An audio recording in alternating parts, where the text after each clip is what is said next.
Hello. Okay, what the hell was that noise? Hello and welcome back to another episode of the Weekly Waypoint. Today we are playing more Halo 3. Well, no, we're not playing more Halo 3. Last week it was Halo Reach. You know, it's all in the same package, but it's different games.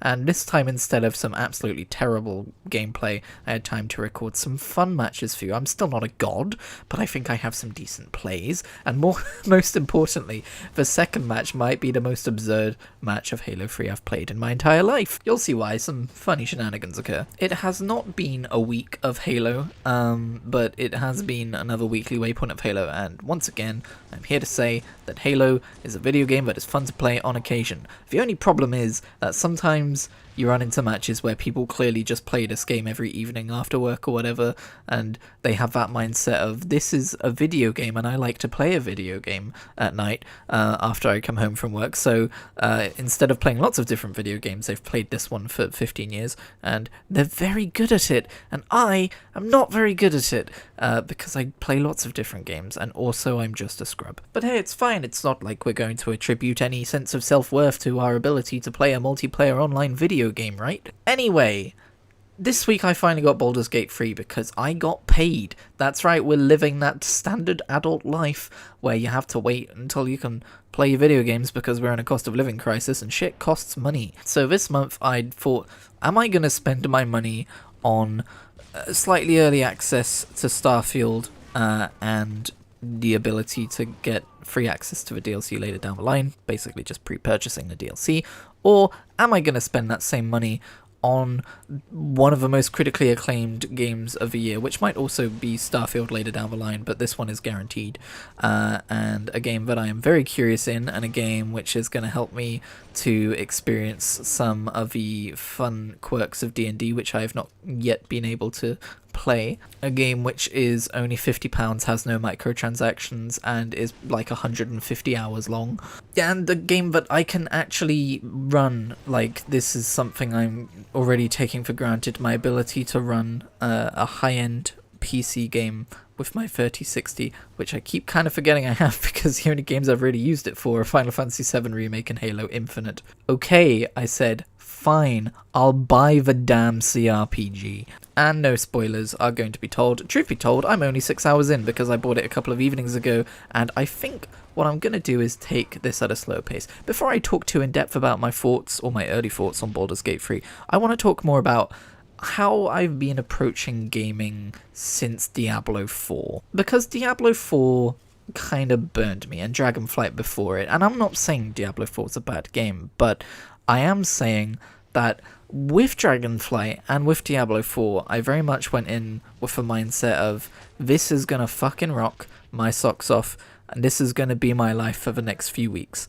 And I am not going to tire, this is going to be my new fixation, and I am not going to tire of this video game for some time. I will tire of it eventually, but I am going into it with a mindset of, this is going to be my life, and I'm going to enjoy it in a 10 out of 10 kind of a way. I mean, I didn't necessarily go into Dragonflight with those thoughts because Dragonflight's success was a little bit less preordained because World of Warcraft has a bit more of a rocky history, but you know what I mean. If you watched the Weekly Waypoint around these times, you probably know what I'm getting at already, because you probably heard me hyping these games up for myself, and then you probably heard me come down in the week or so after launch on the side of, wait, what? And again, it's not because I'm not enjoying these games, I am, but I'm burning myself out on them a lot faster than I normally would. And I think it's because I'm going in with such high expectations of it taking over my life and me enjoying it, and I'm failing to let myself take my time with it, and I'm failing to let myself just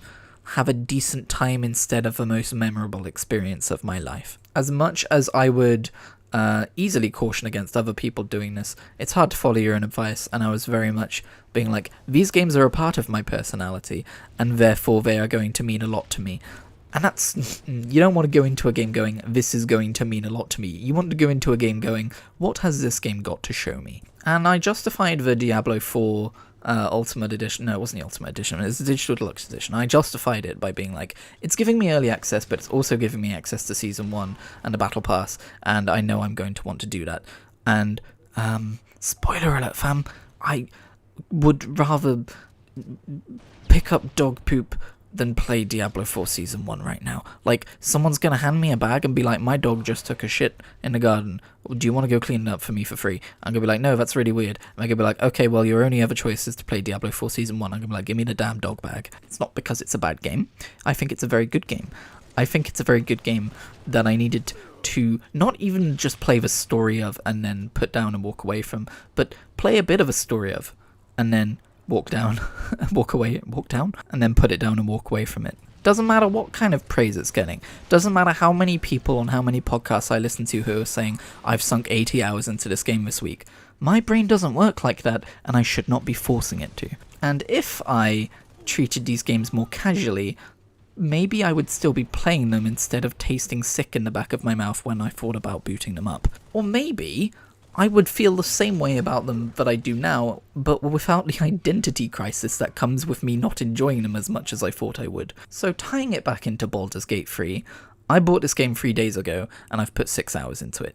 And the game is amazing, and I'm excited to see what comes next, but I haven't even launched it today, and if I don't launch it before the end of the day, that's fine. It's not a big deal. I'm not going to try and cram as much Baldur's Gate 3 as I can into my face hole before the end of my weekend. I'm just going to boot it when it tickles me. I'm going to take this incredible game and treat it like a side gig. I'm going to treat it like some little indie game I found on the side that I'm just like, oh yeah, what's going on with that game?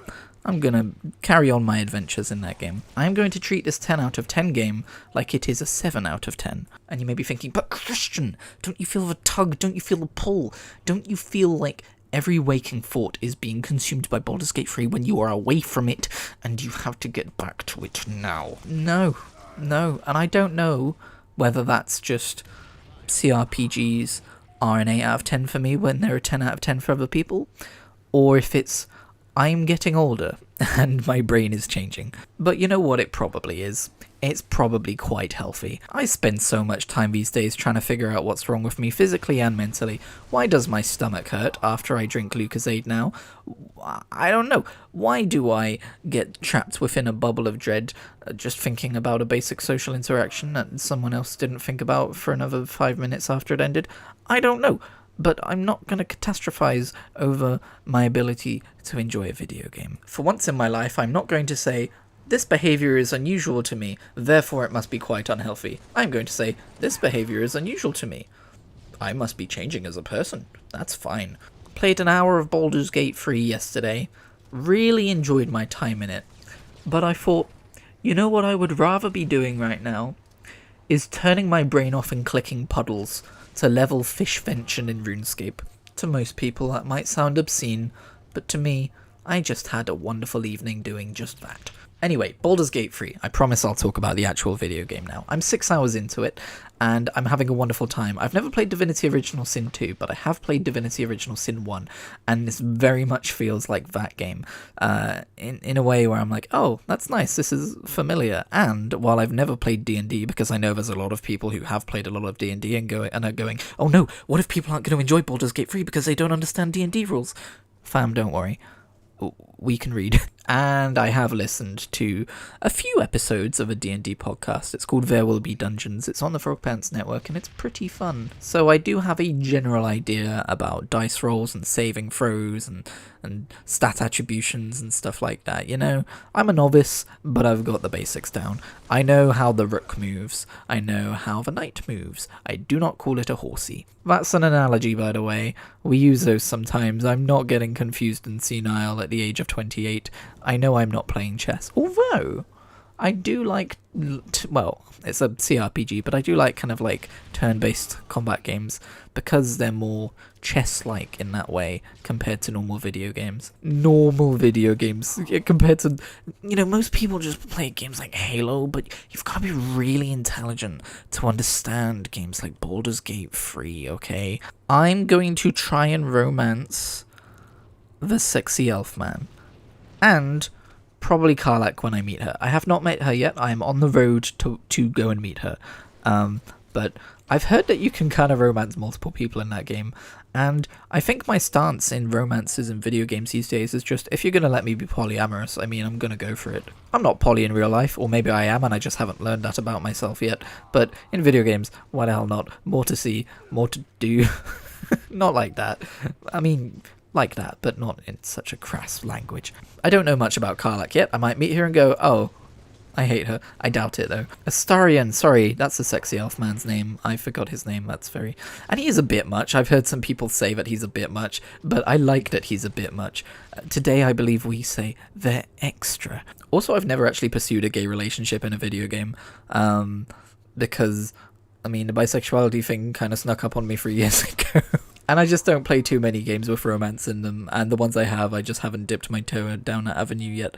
Yeah, it's gonna be fun. I'm playing a sorcerer, and he's very handsome. I mean, I designed him. I'm sure everyone is very attracted to their characters, unless they're, you know, hetero and they make a same-sex character or whatever. One thing I'm surprised to find myself saying is I do wish that the classes had a bit more class identity.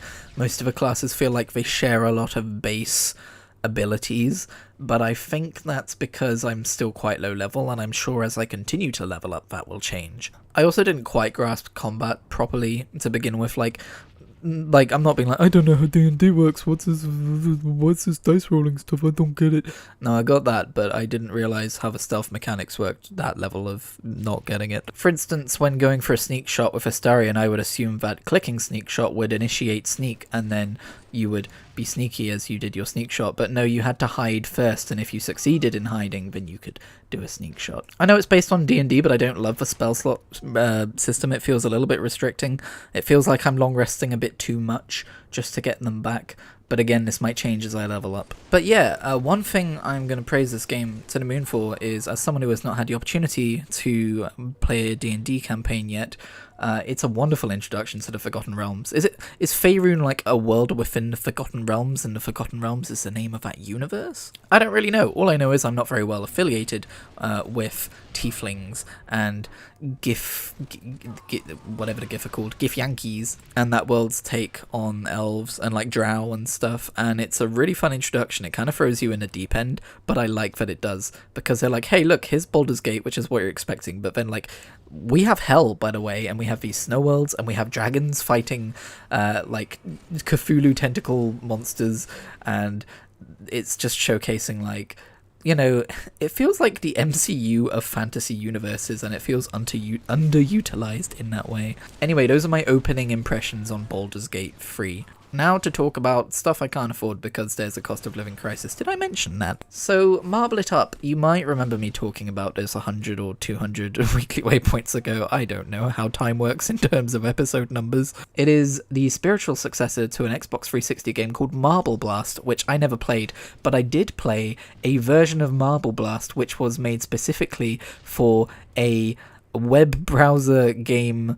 multiplayer thing called Instant Action. Shout out to anyone who remembers Instant Action. Marble Blast Ultra multiplayer, which is all they had, by the way. I believe they didn't have any single player, it was only multiplayer, is how I experienced Marble Blast. So while Marble Blast Ultra is already kind of a niche game in terms of, like, you'll find probably a few thousand people who say it's their favourite game, you will find even less who have played the multiplayer-only online free version of it on a now-defunct website called Instant Action. I miss that site so much.